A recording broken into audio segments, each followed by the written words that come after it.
Here's an honest review for the Fitbit Charge 2. Before Fitbit, I just didn't find watches very comfortable, but the Charge 2 sits on your hand like there's nothing there. It's far more comfortable than the Fitbit Charge HR, and if you guys want a comparison video, just let me know in the comments below. Bottom line is, it's a good looking watch. It's clean and minimalistic. Fitbit's always had that going for them. But for once, I'm wearing a Fitbit without feeling like people are looking at me and thinking, oh, there's that guy with a fitness watch. In a weird way, the Charge 2 is more discreet. That being said, the screen is bigger and a lot clearer. It's nice and bright, brighter than the Charge HR. Once again, just like with the Charge HR, they say it won't scratch, but your iPad screen scratches, so does your iPhone. This watch will scratch, it's just natural. There are a few people online selling Fitbit protectors, but I'm not too sure about how much you can trust that. I haven't tried them yet. I will leave a link in the description. The straps are interchangeable, thank goodness, it's about time. I mean, do a quick Google search on Charge HR broken band. It's such a pain. I had two Charge HRs because I had to get a replacement for mine. And I think the benefit with having the interchangeable bands is that you get to have more control over your look. I personally won't be indulging because I think they're very overpriced. There are some people on Amazon selling their own versions, but when you're looking at third-party products for a Fitbit, I'm not sure how well that fits in. And if it accidentally messes up your Fitbit, what can you really say? It's worth thinking twice and making sure it's a trustworthy retailer before you go for your own kind of bands from independent companies. So let's focus more on the screen. It's the perfect illusion. That's the best way I can put it. It's a perfect illusion in the sense that it works and you won't mind when you realize that you're being tricked. The display looks larger, but just like the Charge HR, following suit, they've made the border very thick. So when you look closely, there's only actually a small strip in the middle that actually acts as the screen. But one thing I will say is they've made full use of this screen. As I said before, it's very bright, it looks great, and the way it blends in with the rest of the watch, you don't feel like you're only looking at a small screen in the middle. It's not such a stark contrast, or as much of a stark contrast as you had on the Charge HR.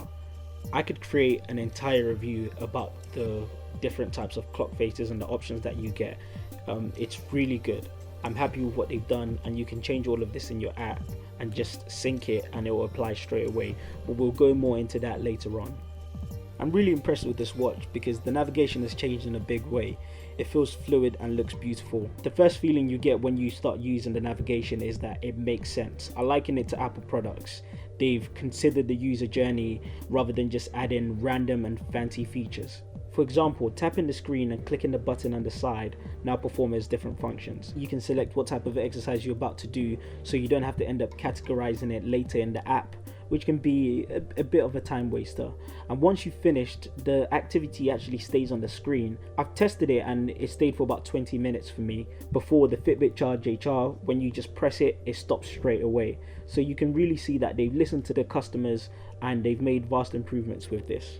And when it stops, it gives you a summary of your results, so it shows you the time, the pace, your heart rate, everything like that, and it's quite beneficial. Overall, I think there's much better integration with what you see on the app and what you see on the watch.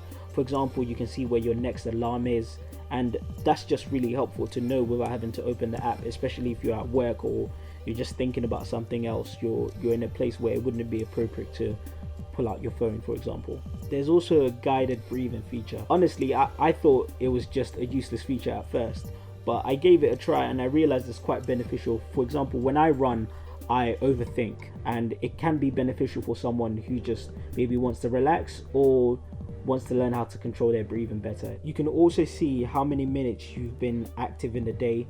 I know that was only visible on the app before, but now you can also see on the watch. I also think moving the hourly step goal to the watch is a fantastic idea. Seeing that right there, it prompts you to keep going. There are some additional features for the Fitbit Charge 2. So for the text notifications, you don't get to see all of the message, you see about 40 characters. The alarm vibrations are quieter, it's more subtle. It's useful when you're in a meeting, but if you're trying to wake up in the morning, I don't think it's as useful. There's also GPS navigation, which is a great way to track exactly where you've ran, and it links to your phone. I've done a bit of research on this and I found that it really does kill your data and it's just not worthwhile for me. You're better off setting your stride length. In my previous video I explained how you can set your stride length. I'll leave a link in the description to the video and a link in the description about setting your stride length. There are some added features on the app when you upgrade to the Fitbit Charge 2. First of all, let's talk about setup. Not only can you set which wrist you're going to have your watch on, you can also set whether you're left-handed or right-handed. I know it seems like a trivial detail, but it can be very important when you're competing with people who wear the watch on their dominant hand. Another great new feature is that you're now able to see your Vo2 Max, which basically allows you to see your cardio fitness. I think Fitbit calculates it using your resting heart rate and your heart rate when you're exercising. It's a bit annoying because it's slightly hidden away, but all you have to do is go into your heart rate and swipe left. I would advise you to go deeper down the rabbit warren because it gives you insight into your potential cardio fitness level. And that would mean if you increased exercise or if you lost weight, what it would look like, what your Vo2 Max would look like. I'm a bit disappointed that this is hidden away because it's such a useful feature. It's a great motivator to let people know that they're not just losing weight to look better, but it will make them healthier and even affect the way their body processes oxygen. If you're someone who keeps a food diary, you might start by using the Fitbit app, but I would advise you to use the MyFitnessPal app and you can link it with Fitbit.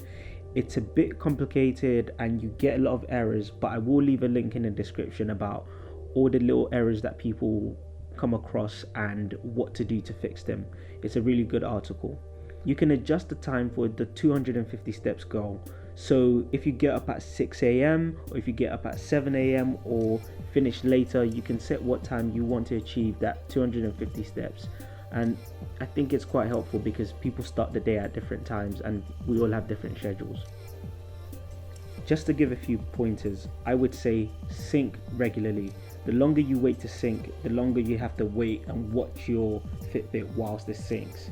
So sync it with your phone. It can be very annoying when you haven't synced for a week and you've taken 120,000 steps and you're just waiting there for 5 minutes. To summarize, I can say I'm happy with my purchase because the Fitbit Charge 2 fixes all the issues that I had with my Charge HR. In terms of where to buy it from, I would recommend that you buy it from Amazon. They usually have the cheapest deals and you can get free delivery even if you just do a Prime trial. In terms of where to get it from on the high street, I would recommend that you go to a place like Argos or John Lewis. It's usually hassle-free. Customer service there is fantastic.